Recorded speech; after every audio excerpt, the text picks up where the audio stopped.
Cette guerre insensée doit prendre fin. Tu refuses qu'on la gagne? Pas de cette façon-là. Alicent a de l'affection pour notre ennemi. Ça la rend idiote.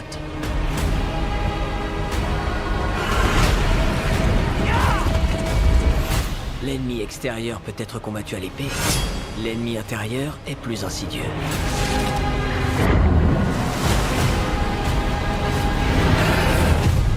Il existe plusieurs moyens de mener une guerre. Bonjour et bienvenue à tous dans cette nouvelle watchlist consacrée à la saison 2 de la série House of the Dragon qui vient de s'achever sur HBO Max. Je suis en compagnie de Justine pour cette watchlist. Comment ça va, Justine ? Ça va très bien, on profite de l'été pour regarder plein de séries, donc ça Oui, c'est chouette. C'est une bien belle série d'été.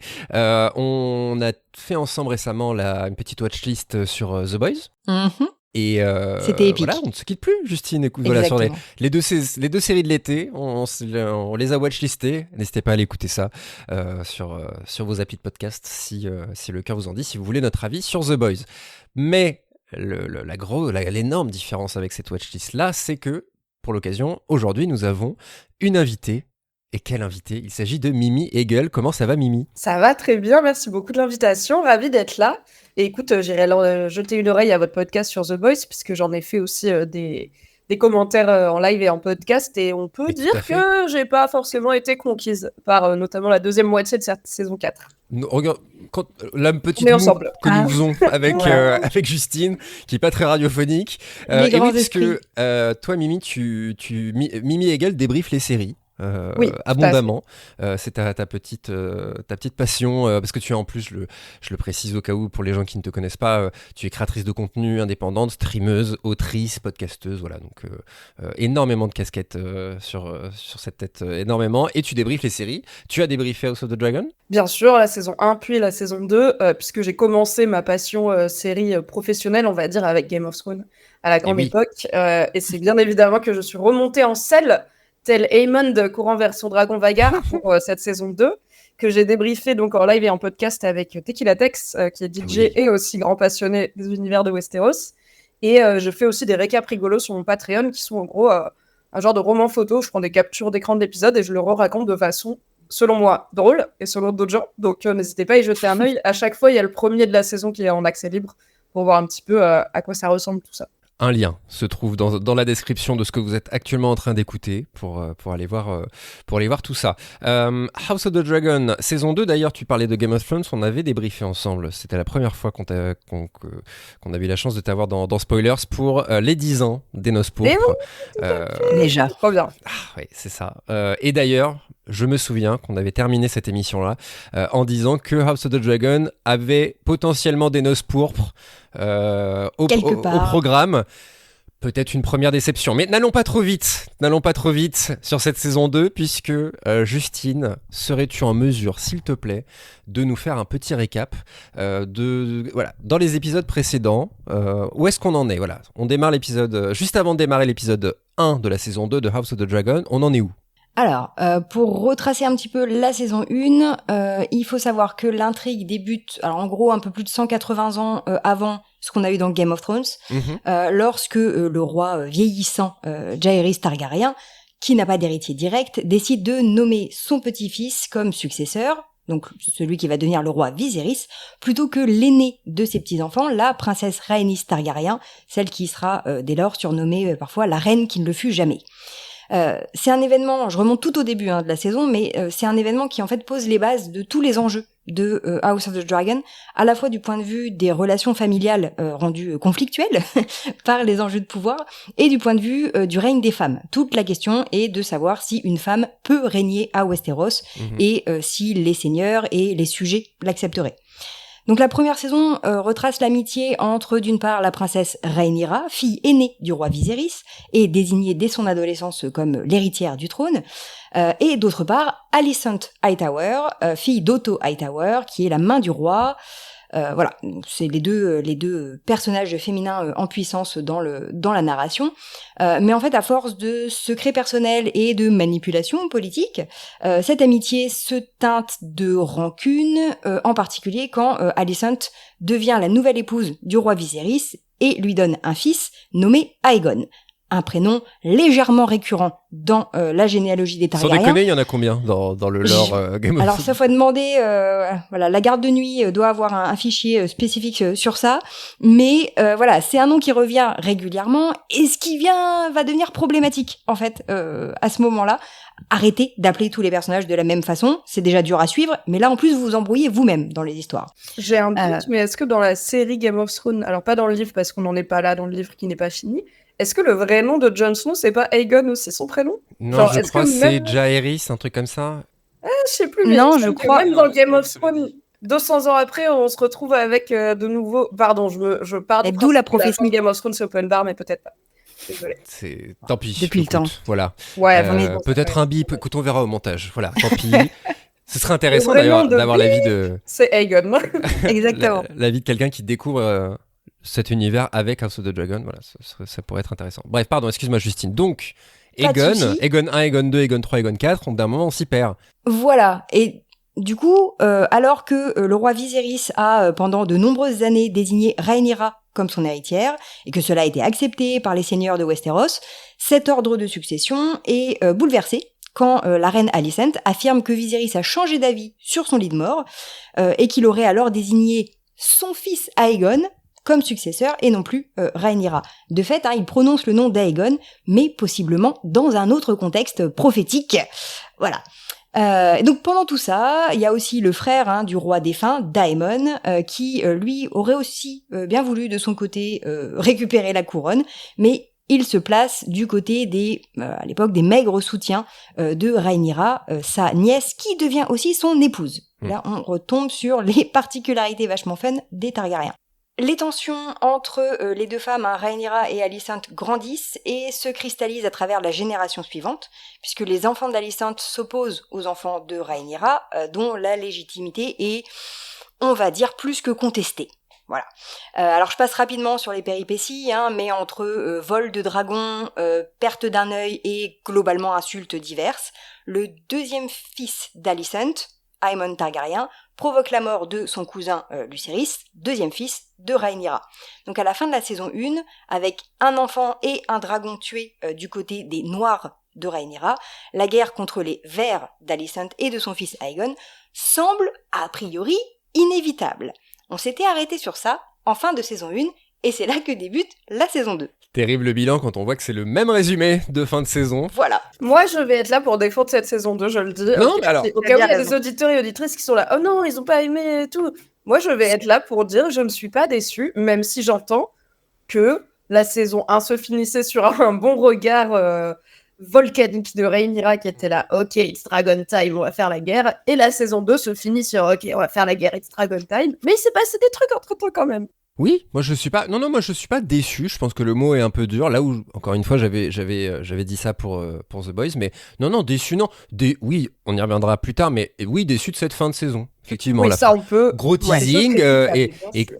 bon bref, j'y vais pas pour l'instant, mais moi j'ai pas été déçu. J'ai trouvé ça déjà la première qualité.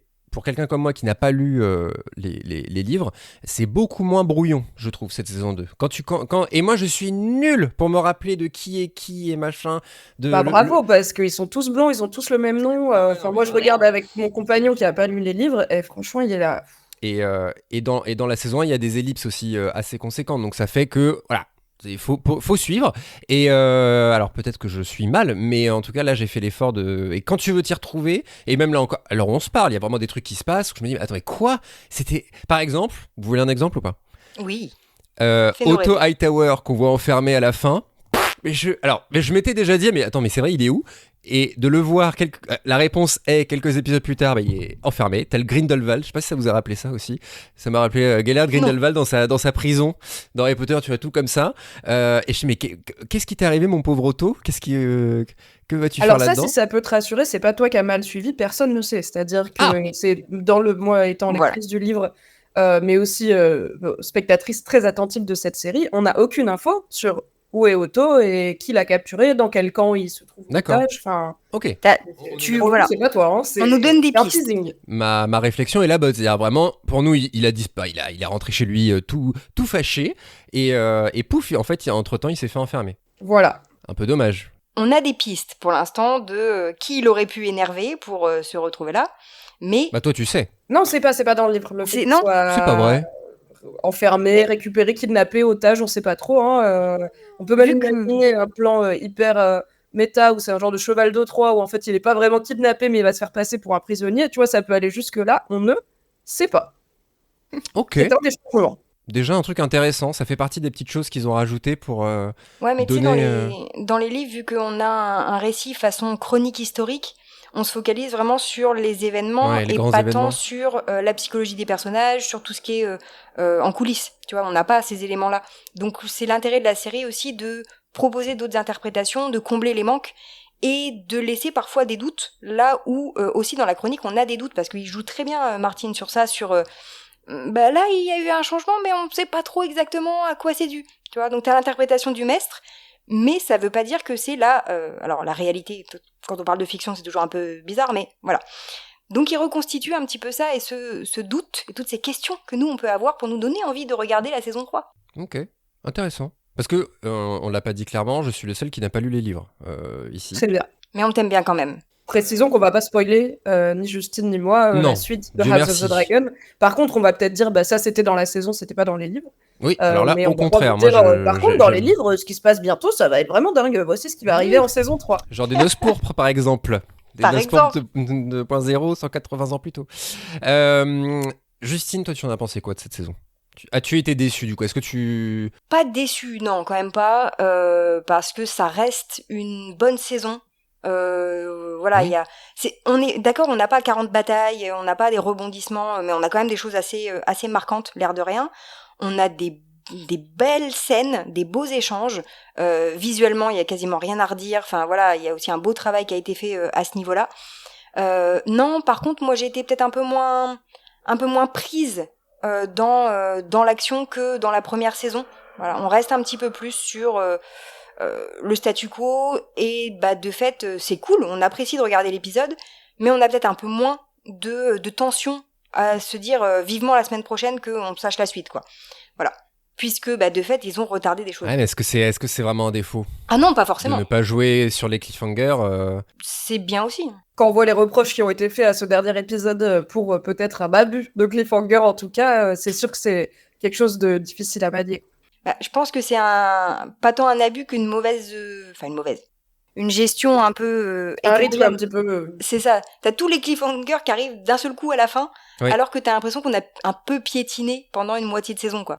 On a piétiné, mais c'était quand même des épisodes assez généreux. En vrai, je trouve.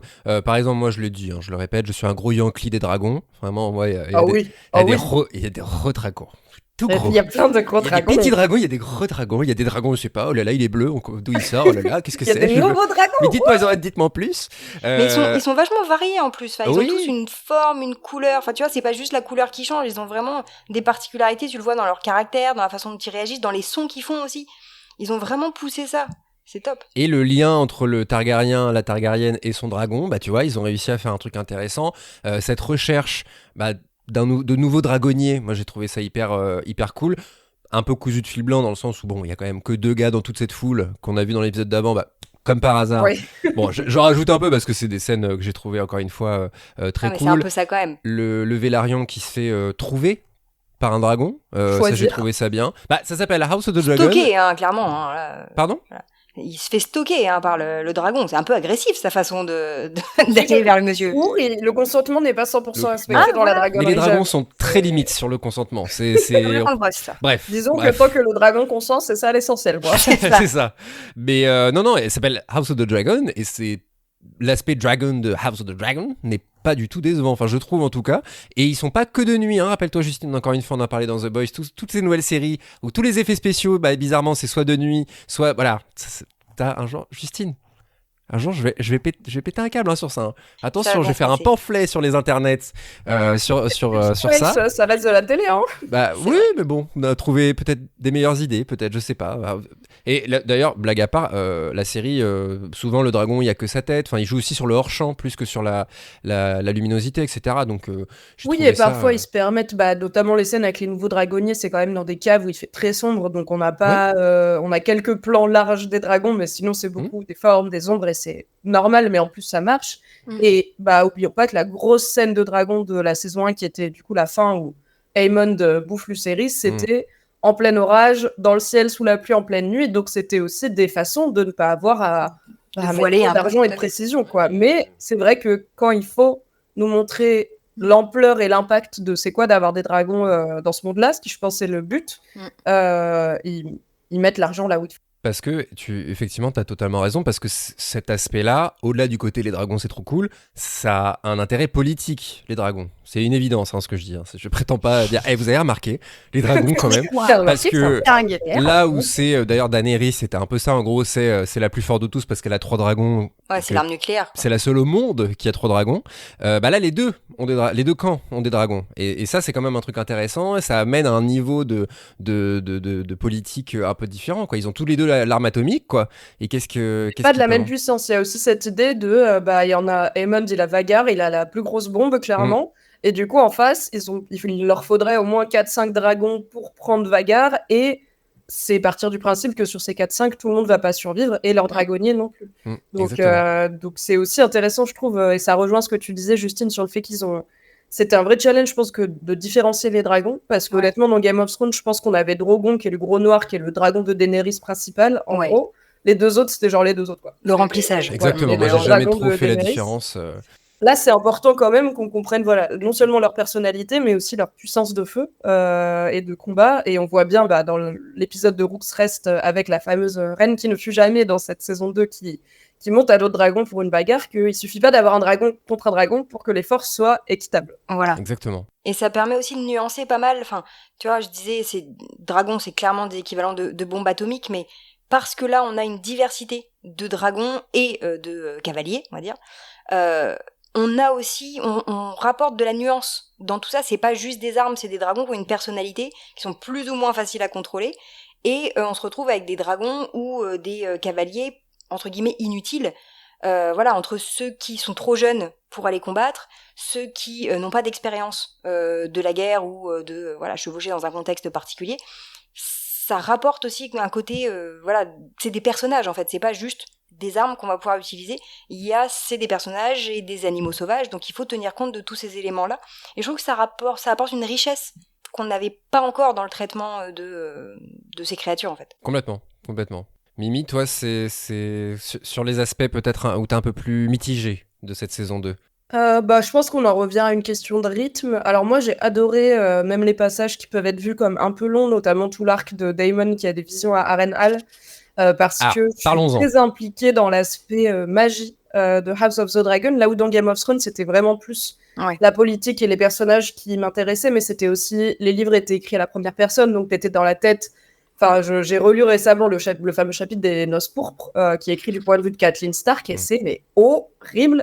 Alors que, comme tu l'as rappelé, Justine, Feu et Sang est plutôt écrit comme une chronique historique, donc il n'y a pas, même s'il peut parfois y avoir des phrases comme et c'était un bien triste jour pour le royaume, des commentaires dans la tête de Lucerys quand il est en train de se faire courser par Vhagar et Aemond alors qu'il a 12 ans et que il sait pas quoi faire de sa vie, quoi. Donc dans Game of Thrones, j'étais plus sur les persos et la politique. Dans House of the Dragon, je suis beaucoup plus intéressée par la magie, et notamment parce que les dragons, c'est magique. Le lien entre les Targaryens et les dragons, il est magique, et il est en tout cas considéré comme quasi divin. Moi, j'ai beaucoup aimé tout l'arc Daemon à Harrenhal. Il me semble, si je dis pas de bêtises sur cette histoire de rythme, que ce qui est sorti depuis le final, qui n'était pas... de notoriété publique avant, c'est qu'en vrai, HBO avait donné 10 épisodes, ils avaient écrit 10 épisodes, et un mois, il me semble, avant le début de la production, donc du tournage, ce qui est très court, ils ont dit en fait non, ce sera 8, parce que HBO appartient à Warner, qui a changé de leadership, donc en plus, c'est que des trucs qui ont clairement rien à voir avec l'histoire ou le propos créatif, mais c'est des questions de budget, etc. Comme souvent, malheureusement. Ouais, et en fait, il me semble qu'avant tout ce long, ils avaient dit on est passé à 8 épisodes pour des raisons créatives. Genre, on pensait que c'était mieux, et c'est seulement une fois que toute la saison a été diffusée qu'une des productrices a dit. En fait, c'est HBO qui, un mois avant, nous a dit non, c'est 8, et c'était en pleine grève des scénaristes. Donc, ils ne pouvaient pas embaucher beaucoup de scénaristes pour réécrire l'histoire pendant que c'est en train de tourner, ce qui est un truc qui se fait pas mal dans les séries, d'adapter le script au fur et à mesure des contraintes, ou même des découvertes, genre ce truc ça marche, on va appuyer dessus.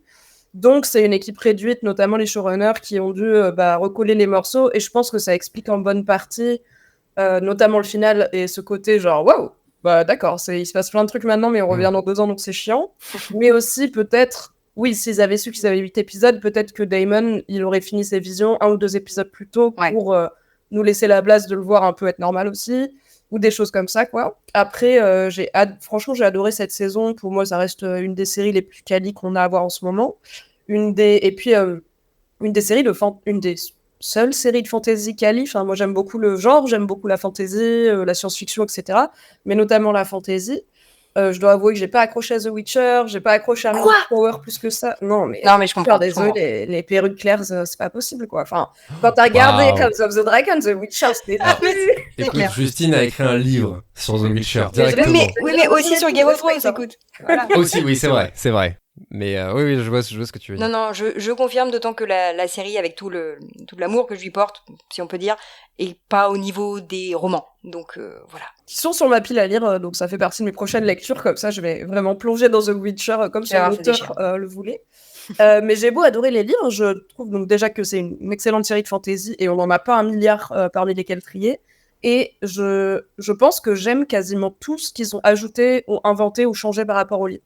J'ai très peu de trucs où je me suis dit ça c'est moins bien. Alors il y a Blood and Cheese dans l'épisode 1 dont on va éventuellement parler. Il y a quoi pardon? Il y a Blood and Cheese dans l'épisode 1 de la saison 2 qui est le fameux Red Wedding. Enfin, c'était censé être les noces pourpres de la saison 2 qui est la vengeance. Les 2 assassins de l'enfant. Ah bah on en parlait. Je te vois galérer. Oui, voilà. Ils vont décapiter le gosse là, qui est vraiment pire dans le livre. Pour le coup, c'est 1000 fois pire. Justement, encore une fois, on avait fini l'épisode sur la watchlist sur les noces pourpres en disant c'est les noces pourpres. Et moi, quand je vois cet épisode, je me dis c'est de ça qu'elle parlait peut-être. Et bah. Mais c'est vraiment édulcoré dans la série. Donc voilà, il y a 2-3 changements. Ça reste affreux, mais c'est presque étonnant. Pourquoi est-ce qu'ils ont Enfin, je sais pas, parce qu'en plus. Je sais pas, les noces pourpres, c'est quand même c'est l'histoire de la télé, quoi. Tu vois, c'est un truc qui a tellement été colossal en termes de retentissement médiatique, etc. C'est un truc Après, là, c'est pas censé être aussi colossal en termes d'impact dans l'intrigue que les noces pourpres, qui fait quand même tomber Rockstar, qui était un prétendant au trône, qui avait vraiment, au trône, en tout cas, à l'indépendance du Nord, qui avait vraiment ses chances puisqu'il était en train de gagner. Les noces pourpres, c'est quand même politiquement important, là où, bon, certes, buter Jaehaerys, qui est le seul héritier mâle de Aegon II dans la série, ça a une importance politique, mais moi, mon problème, c'est pas tant que la scène est moins horrible, ça je peux le comprendre pour plein de raisons, c'est que je trouve qu'elle a pas assez d'impact. Clairement, on n'en reparle quasiment jamais, à part la scène de la procession funéraire, mais pour moi, Elena et Alicent, et même Kristen Cole, qui était censée être de garde et tout, ils devraient être genre profondément traumatisés, et surtout Elena, parce qu'elle y a assisté. Il y a un gamin qui s'est fait décapiter dans le donjon royal, où on est censé être le plus en sécurité du monde, et c'est un peu genre... Oh, ça va nous donner une raison d'être énervé. C'est pas genre, mon Dieu, quelle horreur. Et ils y rentrent comme dans un moulin quand même. Mais ok, ils ont un clébard et un gars qui... Bon, après, il y a un gars qui non, mais quand même, c'est une belle scène. Un ancien de la garde royale, enfin de la garde de la ville. Donc... Non, mais c'est des portes de saloon, leur truc, que ce soit les reines ou n'importe qui discretos rendre tranquille dans la ville. Ils mettent des capuches. Waouh. Ça va. Écoutez, moi j'avais juste peur qu'il bute le chien dans cette scène d'une manière ou d'une autre. Déjà, il lui met un coup de pied. C'était le climax de cette scène sur le chien. Mais c'était presque plus la scène, une scène suivante en tout cas, avec le chariot, la procession avec le gamin. Oui. Tu vois, ou en plus, on était tous là en mode est-ce que sa tête elle va tomber. Exactement. Je me suis dit oh là là, c'est. Elle fait une crise de panique. Mais moi je me suis fait toute une scène, mais la tête elle va tomber, le peuple va la récupérer, ou tu vois un truc comme ça. Et non, pas du tout. Ils ont peur. Hein. Oh là là, il y a un creux, il y a un nid de poule dans votre truc. Hein. Bon, c'est bon. C'est un peu pétard mouillé à chaque fois. Tu vois, c'est bon, ils ont tué un gosse. Non mais c'est horrible, hein. Attention. Hein. Non mais c'est horrible de faire ça. Il faut refaire la voirie. Voilà ce qui est important. Mais voilà, si ça met en évidence les problèmes de voirie de King's Landing, bon les gars, quand même, ça me paraît pas. Tu vois, tu parles du chien et effectivement, ça fait partie des petits ajouts comme ça, enfin des éléments sur lesquels ils ont attiré l'attention en fait. Et ce qui est intéressant, c'est que le chien il revient dans plusieurs épisodes. Et le chien a plus de temps dans la saison que Cregan Stark. Tout à fait. Oui. Quasiment à chaque fois King's. En fait, on le voit à la base sous les cadavres de il pleure. On le revoit devant la charrette où ils décrochent les morts quand Aemon dit enlever ça pue. Et on le revoit quand Hugh cherche la bouffe. Et même moi, à un moment, j'étais là, bouffe pas le chien. Hugh, on t'aime bien, bouffe pas le chien. Ah non, pas ça. Mais Hugh, il lui fait une petite caresse ou quoi, donc Voilà. je sais pas, je sais que Absolument pas tilté, c'était c'est un chien acteur apparemment d'un autre film, quoi. Mais je grosse comprends carrière. pas pourquoi il est autant là, j'avoue. Mais après, c'est Mais- un chien, le chien. Mais c'est pas mal, c'est pas mal. Moi, Ça j'aime fait, bien ça un fait peu. des liens, c'est des trucs ça un peu. fait des liens et ça montre aussi que c'est une des grandes thématiques, je pense, de cette saison, c'est ce détournement progressif de la focalisation pour qu'on voit pour une fois le peuple. Et là, le chien, ça te fait éprouver de la pitié et quand même des émotions fortes vis-à-vis de ces deux assassins d'enfants que sont voilà Blood and Il y a un Cheese. menton qui tremblote là. Tu peux pas normalement éprouver, tu vois, d'empathie pour ces personnages. Et là, à travers le regard du chien, tu te mets à voir, ouais, mais quand même, ils ont pendu, ils ont affiché Ouais, des mais ils ont cadavres. pendu le mec qui a mis un coup de pied au chien, tu vois. Oui, mais plein d'autres gens qui avaient rien fait. Oui, mais si Oui. on l'avait vu être gentil avec son chien, le ratcatcher, et quand même faire ce truc horrible de je vais mener des assassins jusqu'à tuer un gamin. Ouais. Mais ça montre un peu l'ambivalence de t'es pas juste un mec Ouais. horrible, Ils auraient t'es pu un en mec faire un tueur dans ta implacable, situation. mais qui aime bien les chiens. Voilà, bah là non, il lui met des coups, clairement il le traite mal. Mais je m'associe complètement à Justine, le côté peuple est hyper intéressant. Là où le peuple, on s'en est toujours moqué complètement du peuple dans Game of Ah, Thrones. tu s'en quoi. bats la race, Oui. hein, oui. C'est une masse, quoi. Tu vois, c'est un chat Twitch, Bah, des quoi. fois, C'est ils sont vraiment, vraiment tous très, c'est très tous pas des- contents à King's Landing et Voilà. il faut un peu gérer le fait qu'ils sont pas contents, mais c'est tout. T'as 5 minutes de révolte. Pas content, voilà, pas contre, content, chute, et puis contre Joffrey ou avec les moineaux, où là tu sens que le peuple peut être manipulé pour être une force politique. Oui.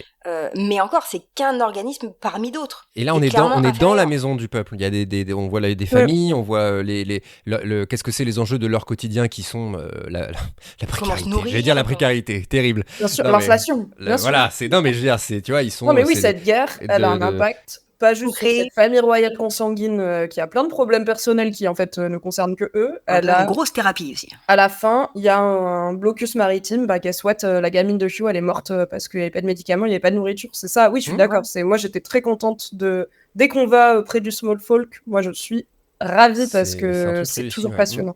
Alors, je mets juste ma nuance parce que c'est mon gros... Mais ouais, mais tu me connais. C'est mon gros cheval de bataille de voir le peuple dans les séries sur le Moyen-Âge. J'en ai un peu marre que ce soit juste une toile de fond, tu vois. Là, je suis contente parce qu'on progresse, tu vois. Mais après, est-ce qu'on est obligé de se focaliser que sur les membres du peuple qui sont des bâtards Targaryens ou Vélarions? Tu vois. Il y a d'autres gens aussi. On a 8 épisodes. Qu'est-ce que ça gâche, Ouais, bah oui. tu vois? Non, Rien. ça gâche rien, mais tu vois... C'est t'aurais un pu- moyen de montrer le peuple, et en fait, après, tu montres que attends, c'est le peuple, mais il est blond. Oui, mais il Oui, est mais plus c'est que quand même, blond. il y a un côté des élus, tu vois, qu'on retrouve Ouais, je vois ce que dans tu les veux codes dire. de la fantasy et tout. Donc c'est bien, franchement, on progresse, mais Hmm. on peut encore faire mieux. Voilà, on cesse de la marche pour les prochaines saisons. Oui, je pense que ça va pas s'arrêter là, le traitement et l'inclusion Ouais. du small folk dans cette intrigue. Je suis d'accord avec toi, j'aurais bien aimé en fait qu'ils nous présentent genre soit 3 blondinés à Westeros et les 3 ils vont tenter leur dragon et en fait il y en a un des 3 qui meurt. Comme ça on n'est pas en mode oui bah c'est les 2 qu'on connaît qui vont y arriver. Ou alors qu'ils nous en montrent 2 et en fait il y en a un des 2 qui rate. Et juste bah c'est une autre random personne blonde qu'on n'a pas suivie qui réussit à avoir un dragon. Parce que là c'est un peu téléphoné. Mais j'aime bien qu'on voit, bah, il y a quand même la femme de Hugh, qui est toujours, c'est pas ce qu'elle fait de sa vie, parce qu'elle était là, bah, va pas chercher le dragon, et il était en C'est mode. Si. Voilà. Donc, elle, je sais pas comment elle gagne sa croûte et tout. Enfin, je pense que, ma voilà. fille est morte, c'est magnifique. On a encore 2-3 jokers, on va dire, du peuple qui peuvent repointer le bout de leur nez, mais j'entends que ça reste des gens du peuple, mais un peu spéciaux. Quand même. Et cette recherche de nouveaux dragonniers, j'imagine que c'est un aspect important des livres. Pour le coup, c'est en tout cas cette Toi, oui, mais Justine est mitigée, je sais pas. Non, si, c'est un aspect important, mais t'as pas autant les... Enfin, t'as pas les détails de la même façon. Bah, tu les connais moins déjà. Voilà. Hammer, et en gros, c'est plus. T'as plein de gens de King's Landing potentiellement, et de Dragonstone d'ailleurs, parce qu'il y a aussi beaucoup de bâtards Targaryens, là où les Targaryens vivent depuis longtemps, qui Étonnamment. se pointent. Et en fait, contrairement à la série, ils passent un par un, ce qui est un peu plus malin. Il y en a qui. Mais il y a même par exemple l'autre frère Velaryon, donc pas Adam, mais Aline, qui dans la série, il s'en fout. Il essaye dans le livre et il rate, enfin, il est brûlé et il a des cicatrices, mais du coup, il est là, non merci, je vais faire les bateaux. Et c'est seulement à la fin qu'on te dit, bah, parmi ceux qui ont eu de dragons, il y a eu Hugh, qui était un forgeron de King's Landing, Ulf, qui prétendait être le fils de machin, mais tu les connaissais pas avant, parce que c'est une chronique historique, on va pas te parler du random forgeron qui a pas été payé juste avant que Jaehaerys se fasse décapiter, parce que l'histoire s'en fout, avec un grand H. Complètement. Donc voilà, tu vois, c'est différentes perspectives, mais au moins on retrouve cet élément-là et l'idée que bah, ça réinjecte un petit peu de du sang neuf, je sais pas s'il est tout à fait neuf, mais voilà, ça réinjecte des personnages et d'autres d'autres perspectives aussi, parce que de fait, c'est des gens qui n'ont pas grandi dans le même cadre, qui n'ont pas la même perspective, même entre eux. Ils ont clairement 2 visions très différentes de comment il faut se comporter. Mais voilà, ça te rajoute un petit peu des problématiques différentes et un côté très humain aussi, tu vois, entre eux justement dans les histoires de trône, c'est bien gentil, mais concrètement, ça implique qu'il y a des gens qui n'ont rien à manger et que, voilà, si toi tu t'es du peuple et que tu te retrouves dans cette situation, oui, tu peux faire le truc très noble et te dire ouais, j'ai un dragon, c'est classe, mais tu peux aussi te dire pour la première fois de ma vie, j'ai à manger à volonté. Et je vais me faire plaisir. Ouais, Voilà. je lève mon verre, on le remplit. Oui, c'est... Et remettez-moi des petites kairotis, ça part quoi. Moi Pendant j'ai que la adoré reine- Ulf, franchement, la détente du gars, j'étais là, mais vas-y. Moi je suis anti-monarchiste, hein, donc je suis là, mais t'as raison, ils ont aucune raison d'avoir plus de sous que toi. Mais les gens l'aiment pas beaucoup, étonnamment. non, Ouais, j'ai vu. Comme il est un peu désagréable, moi je trouve ça hyper intéressant. Puis aussi le choc avec les gens de l'autre côté de la table. Il paraît vulgaire par rapport aux Exactement. autres. Voilà. Et Et puis, ça leur ramène les pieds un peu sur terre aussi. Hein. Ouais. mais voilà. Oh, vous êtes en présence de Jaceris, machin et Mm. tout. Il est là. Oh, cousin, ça va ou Je quoi sais déjà En pas fait, on est l'écrire, pareil. donc ça va pas m'intéresser. Alors, c'est trop compliqué pour moi. Non, mais pour revenir sur ce que tu disais à l'instant, Justine, c'est tout simplement des perspectives qu'on n'avait pas aussi dans Game of Thrones. Donc, ça aurait été un énorme écueil que là, ce soit pas la saison 2 de Dragons, mais que ce soit la 10e de Game of Thrones. Tu vois, c'est vraiment des choses là où c'était des grandes familles. Tu vois, les Lannister, ça étaient tous à peu près les mêmes, à part Tyrion, mais justement, le fait qu'ils soient différents a son Il était bien importance mis en avant, dans le ouais. personnage, et tu peux faire ça, mais même les Stark, tu vois, c'est les Stark qui sont gentils. Ils sont honorables. En vrai, au rewatch, tu vois, tu te rends compte qu'en fait, c'était quand même un peu des archétypes par famille, Oui. et que là, non, tu vois, t'as des connards dans chaque famille. Bah là, c'est la même famille et l'arbre généalogique à la fin, c'est un buisson, donc forcément, il y a de tout, ce qui est intéressant.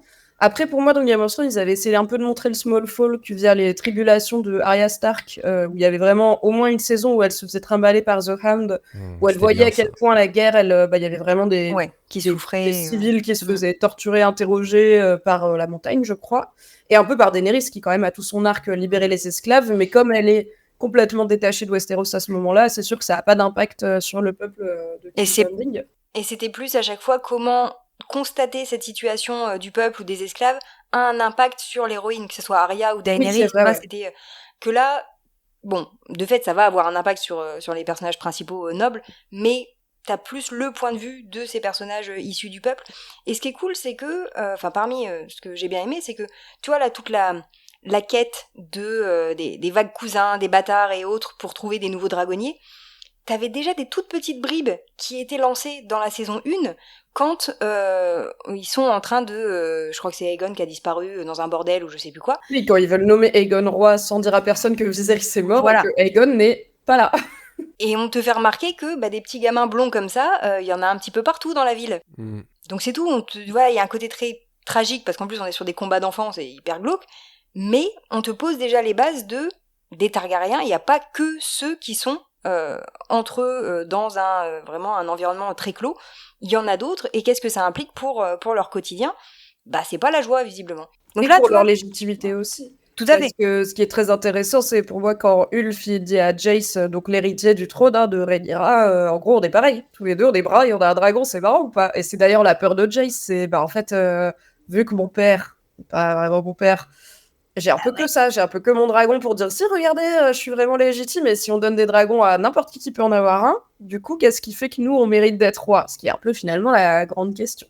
Et on a aussi des personnages comme Mysaria notamment qui a l'air d'avoir vraiment à cœur, et Alice Rivers d'ailleurs, parce que ça a l'air d'être ça qu'elle dit à Daemon, elle essaye de l'amener à arrêter de faire des crimes de guerre par exemple. Et Mysaria, elle mobilise Rhaenyra, elle sensibilise Rhaenyra au fait que certes, avoir l'amour du peuple, ça peut être une arme politique, mais aussi peut-être que c'est juste sympa d'avoir un peuple qui meurt pas de faim. Donc je pense que voilà, ils essayent d'amener aussi ce thème, non seulement parce que ça rouvre l'univers, même si on reste à Westeros sur des nouvelles choses, mais aussi parce que ça va devenir important comme enjeu politique, plus que dans Game of Thrones, où au final, tout le monde voulait être roi, mais pour des raisons soit de les lois elles disent que c'est moi, genre Stannis, soit je suis magique, genre Daenerys, mais en gros personne n'était là, moi je veux être roi parce que je vais mieux m'occuper du peuple, quoi. C'est ça, il y avait rien de concret à part des tout petits trucs, tu vois, ponctuels, un tout petit peu quand Daenerys elle apprenait à gouverner à Essos, et encore elle retient ça 5 minutes, mais Oui. sinon t'avais Apprendre à pas gouverner quand t'es un dragon, c'est plus simple quand même. voilà, quoi. C'était pas juste une fois que je vais gouverner, je vais faire ça pour améliorer la condition de voilà. C'était je vais gouverner parce que c'est mon sang qui dit que je dois gouverner. Bah ouais, mais on tournait un petit peu en rond. Là au moins, t'as des perspectives ouvertes sur la suite. À voir comment ils mettent ça en scène, quoi. Mais c'est cool. C'est ça. Et d'ailleurs, puisqu'on parle de ça, on a parlé plusieurs fois de Game of Thrones, le fait que ça reparte sur les marcheurs blancs, tout ça, vous en avez pensé quoi? J'avoue que moi, je vous donne mon avis, je me suis un peu dit, oh, déjà les marcheurs blancs, dans Game of Thrones, vous les avez amenés beaucoup trop tôt. C'est-à-dire la première scène des 8 saisons, c'est les marchands blancs. Et ça a les été premiers très long. visuels, parce que sinon on a attendu qu'ils débarquent pendant toutes les saisons. Oui, hein. mais tu vois ce que je veux dire, c'est un truc, un espèce de leitmotiv qu'on nous a mis et beaucoup. Alors moi, pour le coup, C'est pas... le prologue du bouquin, c'est la première voilà. scène de Game of Thrones. C'est Première en scène, fait, on vous sait allez pas tous encore, être là à faire vos petites bagarres. Mm. Pendant ce temps, il y a Veracruz. des zombies qui arrivent. C'est ça. Vous en faites ce que vous voulez. Et réglé comme ça, quoi. Et c'est quelque chose qui moi, pour le coup, c'est pas quelque chose que j'avais détesté dans Game of Thrones. Je fais partie des gens qui ont aimé la fin de Game of Thrones. Mais là, par contre, je me suis dit, ça commence à ressembler à du fanservice. Est-ce que vraiment vous savez où vous allez? Parce qu'il y a des théories. Alors là, les théories crafters, c'est que Daemon, c'est le roi de la nuit, etc., etc. N'importe quoi. Non, mais peut-être que c'est. Ils peuvent changer. Je pense que je me serais fait spoiler par internet si ça avait été le cas, qu'en fait. Bah alors depuis c'est le juste début- dans le livre c'est pas lu, mais dans le livre il y a pas cette histoire de Voilà. House of the Dragon, Fire and Blood pardon, le livre ne parle pas du tout de cette prophétie du prince qui a été promis, de la chanson de la glace et du feu et tout, ce qui peut s'expliquer par c'est une prophétie que les Targaryens se transmettent d'héritier royal en héritier royal, et les maîtres qui ont écrit le bouquin, entre guillemets, Voilà. ne l'avaient pas. Donc ça, c'est tout nouveau dans la série. Et moi, je pense juste que Daemon, ça peut pas être le Night King, parce que dans le Game of Thrones, on a vu le Night King se faire créer, et c'était C'est pas lui. un gars, il y a tard l'époque avec les Children of the Forest, et pas du tout Daemon Targaryen. On aurait reconnu Matt Smith, les enfants. 200 ans avant, quoi. Enfin, il y avait les White Walkers, ils datent d'avant. Mais j'entends qu'il y a beaucoup, j'ai vu aussi, beaucoup de théories Et puis, rappelons qu'ils changent des choses, et que toute cette histoire dans House of the Dragon, c'est nouveau, de relier ça autant aux White Walkers et à Game of Thrones. Donc, ils pourraient tout à fait nous surprendre et faire un Matt Smith en Night King. Donc c'est plutôt un truc positif pour vous, ce côté, moi, ce que j'appelle fanservice. Même la corneille à 3 yeux, c'est... Et puis même, tu revois Daenerys, enfin, une actrice qui interprète Daenerys de dos avec les dragons, la naissance, etc. Moi, j'ai été contente au sens où ça te redonne des beaux visuels et ça te rappelle aussi, enfin, moi, j'ai eu un petit moment, de fanservice, clairement, mais un peu de nostalgie en disant, bah ouais, mais c'est vrai qu'à une époque, on était super contents et émus de voir la naissance de ces dragons, parce qu'il y avait un côté vraiment renouveau dans Game of Thrones. Là, on en est à considérer que les dragons, c'est quasiment normal.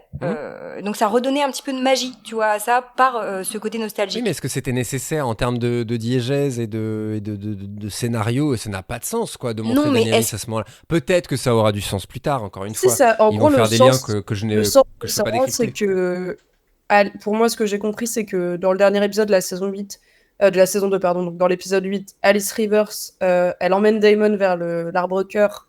Et en gros, elle semble considérer que soit il est prêt à avoir la vision toute nue et pas juste, tu vas revoir ton frère qui te dit que tu veux pas être roi, etc. Soit il y a plus le temps, donc qu'il soit prêt ou pas, il faut y aller. Et pour moi, cette vision donc où il revoit la corneille à 3 yeux, il voit Daenerys, il voit les White Walkers et tout, c'est le fameux rêve prophétique d'Aegon Targaryen. Elle lui donne la prophétie des Targaryens, que Viserys lui avait pas donné parce que c'est pas lui son héritier. Et dans cette prophétie, alors un des trucs qu'il voit, c'est Rhaenyra sur le trône. Donc en gros, ça lui montre que dans le rêve, mon gars, t'es pas roi. Et il faut que Rhaenyra soit sur le trône pour qu'à la fin, il y ait cette blonde random avec 3 dragons qui puisse battre ce mec bleu un petit peu bizarre, quoi. Donc pour moi, l'intérêt dans la diégèse, il est déjà là. C'est que Daemon, il compte. Enfin, et c'est après cette vision qui switch totalement, enfin, qui finit. En gros, qui fait la paix avec le fait qu'il sera pas roi.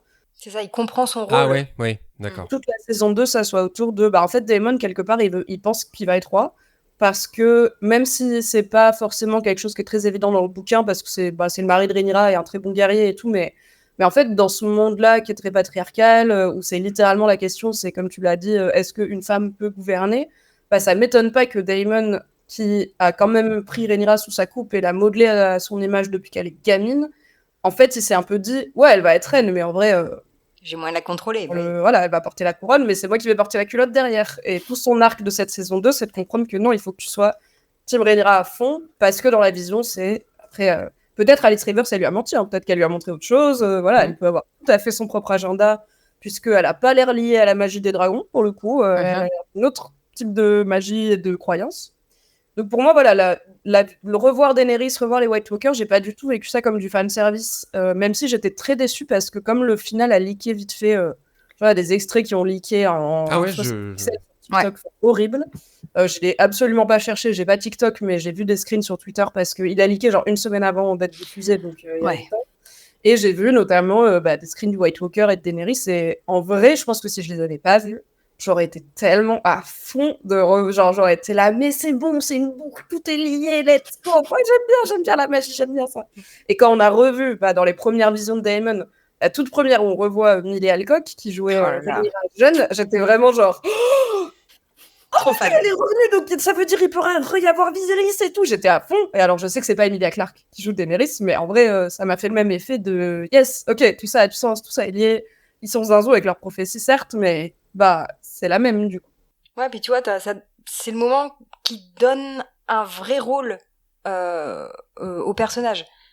Parce que jusqu'ici, il essaye de se placer sur le trône, et là, il comprend qu'il peut avoir un rôle, il peut avoir quelque chose à jouer, voilà, en coulisses, ou pour mettre son épouse, ou garder son épouse sur le trône, ou, voilà, et ça lui donne aussi du sens dans tout ça. Alors après, c'est la question de... Finalement. C'est ça. Ah, c'est bon. On a pensé à moi dans le jeu. Mais moi, j'aime bien, parce que j'ai passé quasiment toute la saison à me dire, en voyant les scènes avec Matt Smith, juste, régner, c'est pas son truc, tu vois. Je revoyais The Crown, et son rôle dans The Crown, et il a du mal à être marié à une reine, tu vois, il galère. Et il le joue très très bien, je trouve que ça marche. Oui, c'est un personnage quand même très convaincant, mais voilà, de l'extérieur, tu peux te dire, mais où est-ce que vous voulez en venir avec tout ça, avec tout ce Arenal et tout, c'est pas... Oui. Et là, je pense qu'il y a une vraie dichotomie entre soit les gens qui ont lu le livre, ou qui sont en tout cas pas mal versés dans le lore, qui ont peut-être écouté des podcasts, regardé des vidéos YouTube sur c'est quoi la vraie histoire de Valyria, c'est quoi le rêve de Targaryen, et les gens qui juste regardent tous les lundis House of the Dragon, ce qui est déjà pas mal comme investissement, et qui sont là, ok, il est avec une brunette et il voit des trucs, ça commence à faire 5 épisodes que c'est le cas, où est-ce qu'on va avec ça, c'est pas hyper clair, quoi. Qu'est-ce que tu essaies de me dire? On a compris, mais bon... Mais c'est cool, c'est que tu retrouves un peu tout le principe d'une prophétie, ou de ces fameux rêves chelous, c'est que après, t'as l'interprétation que tu lui donnes. Et c'était tout le principe aussi dans Game of Thrones, c'est que des prophéties, tu vois, les comètes rouges et des choses comme ça, tu peux leur faire dire un peu ce que tu veux. Donc ça dépend aussi quels éléments toi t'as, et au prisme de quoi toi tu interprètes ces visions-là. Donc c'est une belle mise en abîme, je trouve, du principe de la prophétie. Et parmi les changements juste rapidement du livre à la série que j'ai beaucoup aimé, mais aussi parmi mes déceptions du coup de cette saison 2, c'est le fait que Helaena, justement, ce soit une dreamer. Donc c'est une Targaryen qui a des visions prophétiques, comme d'autres en ont eu, mais tout le monde s'en fout, personne vraiment lui demande, mais très clairement elle voit le futur, mais on comprend qu'elle le voit pas d'une façon limpide. Elle voit des choses et elle dit des choses, ça veut pas dire qu'elle peut se prémunir de ce qui arrive, notamment la mort de son fils. Et j'ai été très déçue qu'on voit pas plus Helaena cette saison, notamment vu ce qui lui arrive dans l'épisode 1, parce que c'est devenu très vite, honnêtement, je pense, mon personnage féminin préféré. Une fois que j'ai compris qu'ils en avaient fait une rêveuse, j'étais là, let's go. Et c'est aussi visiblement l'enfant d'Alicent, dont elle se sent quand même un peu la plus proche, donc je me disais, peut-être elle va un peu trouver du réconfort. En fait, dans le bouquin, à partir de Blood and Cheese, donc l'assassinat de Jaehaerys, du petit là, Helaena, elle est complètement off. En gros, elle pète un câble, elle devient folle, elle devient catatonique de choc, de trauma et tout. Et Alicent, elle est beaucoup plus mêlée au truc que dans la série, puisqu'elle elle est là, elle est spectatrice de la chose, spectatrice impuissante, et elle aussi, ça la met pas mal hors course, on va dire. Et là, le manque finalement de conséquences, je trouve, à cet assassinat, il m'a notamment attristé pour Helaena, qui a vraiment du coup 3 scènes, je pense, dans la saison, et j'étais là, mais elles sont bien ces scènes, mais vraiment elle est trop cool, genre vraiment qu'on la voit tout le temps.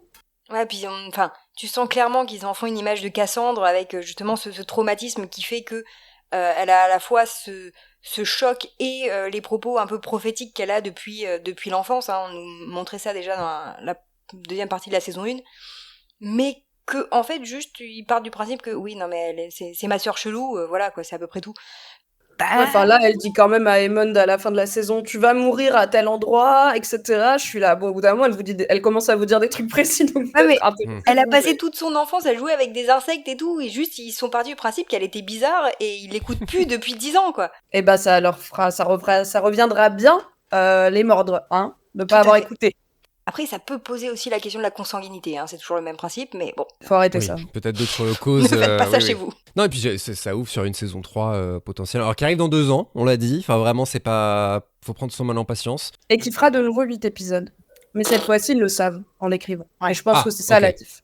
Ils ont confirmé qu'il y aura une saison 3 et une 4. C'est bon, tout est signé. Et je crois que la 3, c'est sûr, elle fera 8 épisodes. Il me semble la 4 aussi. C'est un peu moins que ce qu'ils avaient espéré. Et je crois que George R. R. Martin avait dit que pour lui, ce serait 4 saisons de 10 épisodes, idéalement. Mais ça dépend vraiment où tu t'arrêtes, parce que Fire and Blood, c'est vraiment toute la première moitié de la dynastie Targaryen. Et là-dedans, la danse des dragons, c'est genre 10 ans. 5 ans, en vrai, vraiment la guerre, je dirais. Si je me souviens bien, en tout cas quelques années. Et après, si on veut étendre à... Voilà, on a eu Rhaenyra et Alicent jeunes, etc. Et puis avoir un peu les... T'as pas mal de conséquences. La poussière est retombée. En fait, il y a plusieurs endroits où ils peuvent choisir de s'arrêter. Donc, s'ils savent qu'ils ont 16 épisodes pour finir, moi, limite, ça me rassure, parce que je me dis, ok, bah, ils peuvent se dire, cet arc, on le fait pas finalement, il est trop loin dans la chronologie, et on va se concentrer sur arriver à un point final. Toujours bon signe. Qui est quand même... A priori. Et donc, ça veut dire qu'on est à plus de la moitié, quoi. Ça vous paraît cohérent ça avec ce que vous avez lu ? Bah oui, après ils ont fait des décalages, tu vois, il y a des choses qu'on aurait pu avoir dans cette saison qui, de fait, ils ont probablement repoussé à la saison 3. Visiblement. Voilà, donc faut voir comment ils gèrent ça, et effectivement, ça va dépendre de où ils choisissent de s'arrêter. Quitte à, bien sûr, tu vois, il y a certains éléments qui peuvent montrer par, tu vois, des visions prophétiques, des choses comme ça, qu'ils ont beaucoup utilisées dans ces 2 saisons, donc on peut avoir des visuels de choses à venir, même s'ils s'arrêtent à la saison 4. Mais voilà, tout dépendra de comment ils répartissent en fonction de où ils coupent. Et là, il y a pas mal de latitude, en fait, l'air de rien. Ouais, moi, ça m'a fait me dire qu'ils vont probablement s'arrêter plus tôt que ce que je pensais avant. Encore une fois, sans rien dire de précis, mais pas un mauvais moment, juste un peu plus tôt. Et je pense qu'il y a une bonne partie du bouquin que moi, j'aime beaucoup, mais je comprends que dans une série, ce soit chiant, qui est un peu, justement, autour de la politique intérieure de la team vert, de la team black, etc. Et notamment des taxes, de quels impôts il y a à King's Landing sur les marchands. C'est un peu l'histoire du blocus maritime qu'on a dans la saison 2, mais en beaucoup plus étendu. Et je pense pas qu'ils vont s'apesantir beaucoup là-dessus dans la série, parce que c'est juste des gens qui font de la compta au bout d'un moment. Et ce qui est dommage. L'argent, c'est le nerf de la guerre, et on l'a un peu là avec Lannister, il veut pas payer cher les bateaux et tout. Mais je pense que là-dessus, du coup, ils vont pas s'y apesantir, et que ça libère de la place aussi pour plus de trucs sur les personnages et leur identité, leur ressenti. Et oui, on regarde pas House of the Dragon pour une réflexion comptable sur... Ce qui est dommage, parce que, voilà, à la fois du point de vue de la médiévistique et le reste, ça marche bien et ça serait super intéressant. Mais des scènes avec des gros dragons qui se tapent dessus, c'est cool aussi. C'est pas mal. Ce sera le mot de la fin. C'est une bien belle conclusion, je n'ai rien à rajouter là-dessus. Non mais blague à part, je sais pas s'il y a un dernier point que vous vouliez soulever, mais je pense qu'on a un peu, on a fait un tour d'horizon. Il y a plein de choses dont on n'a pas parlé. Aemond par exemple, qui est un personnage que personnellement j'ai beaucoup aimé, qu'on a à peine mentionné, mais que je trouve très réussi. Et surtout, dans la même idée, j'ai très envie de voir ce qui va devenir, ce qu'ils vont faire de ces personnages-là. Il est descendu dans mon estime au fur et à mesure de la saison. Donc, Ouais, le mec qui a croqué un gamin à la fin de la saison 1, tu t'es dit, finalement, il est pas si sympa. Non, mais il avait de la gueule quand même, tu vois. Voilà, il avait un charisme truc. Quand même, ouais. Et puis quand... tu sens que Lucerys, il voulait lui faire peur. Tu sens que lui-même, il est choqué par ce qui se passe. C'est juste et que j'ai lancé ma bombe nucléaire sur un enfant de 10 ans. Je pense ça reste un gamin, lui aussi. Hein. Ça reste un gamin consanguin. Ils ont tous des problèmes. Hein. Écoute, je te dis, une bonne thérapie pour ce petit monde et ça ira. Une série de plus qui pourrait être réglée par faites une thérapie, tous. Eh oui. Tous. Franchement, spin-off comptabilité à Westeros et spin-off psychothérapie à Westeros, perso, je signe. Therapy Edition, ouais. Sur le divan avec les Targaryens. HBO, si vous nous entendez, parce que je sais qu'ils nous écoutent, ils sont très fans de spoilers. Franchement, on a des idées. Appelez-nous. Merci Mimi pour cette watchlist. C'est toujours un plaisir de t'avoir. Où est-ce qu'on peut te retrouver sur les internets ? On peut me retrouver partout sur les internets sous le même @MYMYHGL. Et plus spécifiquement sur Twitch et Patreon en ce moment. Peut-être un Linktree, je crois. J'ai un Linktree, tout à fait, que je pourrais mettre dans la description, oui. Comme ça, il y aura tout. Très qui pratique. vous montrera le panel d'activités de Mimi. Allez voir ça, c'est hyper cool. Si vous voulez voir le débrief épisode par épisode, parce que ça n'annule rien, la watchlist qu'on a fait. Au contraire, là, vous avez le détail à chaque fois. Donc, c'est vraiment... Allez écouter ça. Justine, bonsoir. PHP, que puis-je pour toi? Est-ce que tu as une J'ai pas actu? révisé. Qu'est-ce que tu as? Parce que je sais pas. Moi, je sais, parce que tu m'as dit un peu sur quoi tu travailles, mais je dis pas. Une actu en plein milieu du mois d'août, ça va pas, non? Non. Là, ça a fait des recherches. Ça regarde des trucs. Ça fait des recherches et on parlera de The Witcher, on parlera de Terry Pratchett, on parlera de plein de choses bien dans l'année à venir. Mais profitez de l'été aussi, c'est bien. On a une terrible anecdote sur Terry Pratchett là c'est pour le lore de spoilers, avec Briac qu'on embrasse, un des 4 larrons de l'équipe, un énorme fou rire sur Terry Pratchett en plein cours de philo devant toute la classe sur peut-être le pire sujet. Imaginez le pire sujet possible pour un exposé. Le nazisme. Pire que ça. Je ne le dis pas pour des raisons de... Voilà, on va pas... trigger warning. J'allais dire l'inceste, mais on vient de parler des Pire que ça, Targaryens, pire que ça, vraiment, je pense que c'est le pire sujet possible. Et énorme fou rire, voilà. Terry Pratchett me fait instantanément penser au conte des maris qui puent, parce que j'en ai lu un peu, et ce terrible fou rire avec Briac, et voilà, bref, petite inside du lore de spoilers. Voilà, merci beaucoup. Si vous voulez nous soutenir, vous qui nous écoutez, mettez un avis sur votre appli de podcast préféré, des étoiles, c'est... Toutes les étoiles que vous pouvez, au nombre de 5 la plupart du temps. Dans House of the Dragon. Voilà, exactement. Et voilà, n'hésitez pas à nous suivre sur les réseaux sociaux, sur Instagram, sur Twitter, enfin sur X. Et puis on se donne rendez-vous bientôt pour une nouvelle watchlist. Voilà, salut. À très vite. Bisous. Bonus. Trax. Alerte rouge pour tous les fans de Star Trek! Pour avoir des analyses détaillées sur chacun des épisodes des nouvelles séries Star Trek, écoutez Le Cadran Pop, un podcast qui analyse tout Star Trek, à commencer par tous les épisodes des séries récentes. On parle aussi des films et de plein d'autres choses. Alors si vous voulez vivre longtemps et prospérer, écoutez Le Cadran Pop sur toutes les applications de podcast via le flux du coin pop. Et vous pourrez aussi vous téléporter sur notre site internet podcast.lecadranpop.fr.